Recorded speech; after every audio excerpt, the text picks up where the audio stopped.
অপেক্ষার অবসান।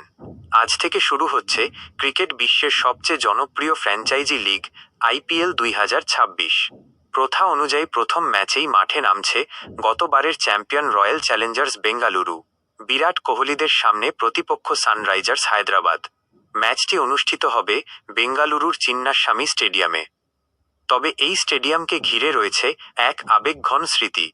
গত বছর আরসিবি ট্রফি জয়ের উৎসব চলাকালে এই স্টেডিয়ামেই প্রাণ হারান 11 জন। সেই ঘটনার পর দীর্ঘদিন ধরে এখানে ম্যাচ আয়োজন নিয়ে চলছিল অনিশ্চয়তা। সব দিক খতিয়ে দেখে অবশেষে ম্যাচ আয়োজনের অনুমতি দিয়েছে কর্ণাটক সরকার। তবে এবারের আইপিএলের উদ্বোধনী অনুষ্ঠান বাতিল করেছে ভারতীয় ক্রিকেট বোর্ড। প্রয়াতদের প্রতি শ্রদ্ধা জানাতেই নেওয়া হয়েছে এই সিদ্ধান্ত। ম্যাচ শুরু হবে আজ সন্ধ্যা 7:30।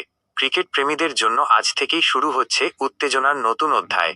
বিরাট কোহলির ব্যাট কি আবার আগুন ঝরাবে, নাকি হায়দ্রাবাদ ছিনিয়ে নেবে প্রথম জয়?